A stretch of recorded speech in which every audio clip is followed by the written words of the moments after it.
मृत्यु एक ऐसा शब्द जिसे सुनकर ही अक्सर रोंगटे खड़े हो जाते हैं, है ना? खैर चलिए, बिना किसी देरी के सीधे इस रहस्यमयी विषय की गहराई में उतरते हैं। आज के इस विश्लेषण में हम द डिवाइन टेल से मिली जानकारी के आधार पर एक बेहद प्राचीन ग्रंथ के जरिए जन्म, जीवन और मानव के अंतिम क्षणों के उस बड़े रहस्य को समझने की कोशिश करेंगे जिसने सदियों से पूरी इंसानियत को सोचने पर मजबूर कर रखा है। शुरुआत करते हैं स्रोत सामग्री से लिए गए एक बहुत ही गहरे विचार से। जन्म और मरण इस दुनिया का सबसे बड़ा सत्य है। ये ऐसा दार्शनिक नजरिया है जो ये समझने की नींव रखता है कि आखिर हमारे प्राचीन ज्ञान ने जीवन के इस आखिरी पड़ाव को किस तरह से डिकोड करने की कोशिश की थी। मौत से डर लगना बहुत स्वाभाविक है, लेकिन ये जानना भी तो कम दिलचस्प नहीं है कि सदियों पहले लोग इसे किस नजरिए से देखते थे। इस पूरी चर्चा को मुख्य रूप से 5 हिस्सों में बांटा गया है। सबसे पहले गरुड़ पुराण और मृत्यु के संबंध पर बात होगी, फिर उन शारीरिक बदलावों और परछाई के रहस्य को समझेंगे। उसके बाद इंद्रियों और दृष्टि के भ्रम की बारी आती है। फिर कुछ ऐसे पारलौकिक सपनों की बात होगी जो इस दुनिया के पार का इशारा देते हैं, और अंत में जानेंगे कि अंतिम समय के लिए क्या मार्गदर्शन दिया गया है। तो चलिए सबसे पहले हिस्से से शुरू करते हैं, जो सनातन धर्म के 18 सबसे अहम और प्राचीन पुराणों में से एक गरुड़ पुराण पर आधारित है। अब सीधे आते हैं उन शुरुआती और एकदम शारीरिक बदलावों पर। आखिर वो कौन से लक्षण हैं जो बताते हैं कि समय अब करीब आ रहा है? ग्रंथ में जो बात बताई गई है वो वाकई हैरान करने वाली है। इसमें लिखा है कि जैसे मौत के बाद परिवार और दोस्त पीछे छूट जाते हैं, ठीक वैसे ही सबसे पहले इंसान की अपनी ही परछाई और शरीर पर से उसका कंट्रोल उसका साथ छोड़ने लगता है।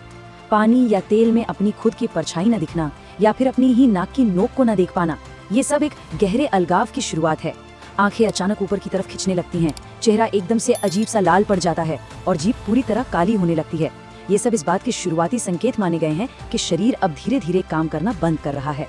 और इसी में एक बहुत ही सटीक शारीरिक संकेत भी बताया गया है, जिसे ग्रंथ में मृत्यु गंध का नाम दिया गया है। इसमें शरीर की प्राकृतिक अवस्था अचानक से बहुत तेजी से बदल जाती है। धूप बत्ती या दीपक की कोई अच्छी खुशबू आने बिल्कुल बंद हो जाती है और उसकी जगह शरीर से खुद ब खुद एक अजीब सी दुर्गंध आने लगती है। स्रोत के मुताबिक ये इस बात का बहुत ही पक्का इशारा है कि अब जीवन के महज 15 दिन से ज्यादा बाकी नहीं है। 15 दिन बिल्कुल एक उल्टी गिनती की तरह। यहाँ से चीजें और भी ज्यादा अजीब होने लगती हैं, क्योंकि अब हम बात करेंगे हमारी इंद्रियों और नजर के भ्रम के बारे में। इस खौफनाक नजारे की कल्पना करना ही कितना अजीब है। रोजमर्रा की तरह आईने के सामने खड़े होना, लेकिन एक साफ सामान्य परछाई की बजाय आईने में कोई बिल्कुल ही अनजान चेहरा दिखाई देना, या फिर सिर्फ एक धुंधली सी आकृति का दिखना। स्रोत सामग्री के अनुसार आईने का ये भ्रम दरअसल इस बात का प्रतीक है कि इंसान की भौतिक पहचान यानी उसका वजूद अब धीरे धीरे टूट रहा है। तो यहाँ सबसे अहम बात यह है कि ये सिर्फ एक अंग के काम न करने तक सीमित नहीं है। ये भ्रम बाहर आसमान से लेकर इंसान के शरीर के अंदर तक महसूस होते हैं। आसमान में चमकते हुए चांद का अचानक से टूटा हुआ या टुकड़ों में नजर आना, ये एक बड़ा ब्रह्मांडीय भ्रम है। इसके अलावा अपने ही दोनों कान बंद करने पर अपने ही शरीर की या अपनी आवाज की कोई गूंज ना सुनाई देना और आंखों की रोशनी का बहुत तेजी से कम होना, ये सब दिमाग और आसपास की दुनिया के बीच टूटते हुए कनेक्शन को दिखाते हैं। एक और बहुत अजीब संकेत है, खाना खाने के तुरंत बाद भी एक ऐसी भूख लगना जो किसी भी तरह शांत ही नहीं होती। ये सीधे तौर पर दिखाता है कि शरीर अब उस भौतिक पोषण को प्रोसेस ही नहीं कर पा रहा है। अब इस चर्चा के सबसे रहस्यमयी हिस्से की तरफ बढ़ते हैं, पारलौकिक सपने और वो दृश्य जो इस दुनिया के हैं ही नहीं। यहाँ एक बहुत ही गहरा सवाल उठता है। जब ये भौतिक शरीर साथ छोड़ रहा होता है, तब इंसान का अवचेतन मन यानी सबकॉन्शियस माइंड आखिर क्या देख रहा होता है? ये सवाल इस विश्लेषण को शारीरिक बीमारियों से निकालकर सीधे उन अजीब और बहुत ही स्पष्ट सपनों की दुनिया में ले जाता है, जिनका जिक्र इस प्राचीन ग्रंथ में किया गया है। सपनों की बात करें तो इसमें कुछ बहुत ही खास जानवरों का जिक्र है। अगर कोई इंसान सपने में खुद को किसी गधे या ऊंट की सवारी करते हुए देखता है, और वो भी लगातार दक्षिण दिशा की तरफ जाते हुए, तो इसे एक बहुत ही भयंकर चेतावनी माना गया है। ग्रंथ कहता है कि इस तरह के सपने का मतलब है कि अंत बस अब सामने ही खड़ा है, कभी भी आ सकता है। एक और ऐसा सपना है जो सुनकर ही सिहरन पैदा कर दे। काले और लाल रंग के कपड़े पहने एक महिला का सपना जो लगातार हंस रही होती है और वो हंसते हुए इंसान को अपने साथ दक्षिण दिशा की तरफ खींच ले जाती है। इसे इस बात का पक्का संकेत बताया गया है कि आगे आने वाले दिन बहुत ही ज्यादा मुश्किल होने वाले हैं। यहाँ एक और दिलचस्प बात देखने को मिलती है। हमारी स्रोत सामग्री इसमें रामायण का भी एक संदर्भ देती है। ये जानकर शायद हैरानी होगी कि रामायण में भी ठीक ऐसे ही एक सपने का जिक्र है।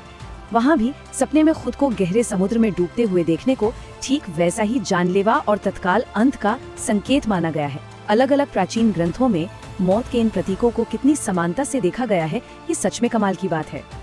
लेकिन एक पल रुककर अगर देखें तो गरुड़ पुराण सिर्फ इन डरावनी छवियों की ही बात नहीं करता। इन सब के बीच एक बहुत ही सुकून देने वाली और भावुक बात भी कही गई है। ग्रंथ बताता है कि अंतिम समय में इंसान को अपने उन पूर्वजों की मौजूदगी का एहसास होने लगता है जो पहले ही इस दुनिया से जा चुके हैं। एक अजीब सा सुकून देने वाला ये अनुभव सिर्फ और सिर्फ उसी को महसूस होता है जिसका इस दुनिया से जाने का वक्त एकदम करीब आ चुका होता है। इन सब बातों के बाद अब चलते हैं आखिरी हिस्से की तरफ। इन अंतिम क्षणों के लिए आखिर क्या मार्गदर्शन दिया गया है? सबसे खास बात जो इस प्राचीन ग्रंथ से सीखने को मिलती है वो ये है कि ये बातें कोई खौफ या घबराहट फैलाने के लिए नहीं लिखी गई थीं, बल्कि इसके पीछे का असली मकसद आध्यात्मिक शांति खोजना था। जब मृत्युगंध या ऐसे कोई भी लक्षण महसूस हो तो सलाह ये दी गई है कि इंसान सारी भौतिक उलझनों को छोड़कर अपना पूरा ध्यान योग और ध्यान में लगा दे।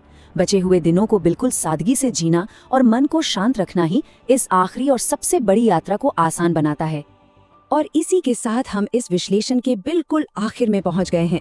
जाते जाते एक विचार हम सबके सोचने के लिए, क्या मौत के इन 9 संकेतों को डिकोड करना हमें डराता है, या फिर ये हमें याद दिलाता है कि जब तक हमारे पास वक्त है, जब तक हमारी सांसें चल रही हैं, इस जीवन को कितनी गहराई और सार्थकता के साथ जीना चाहिए।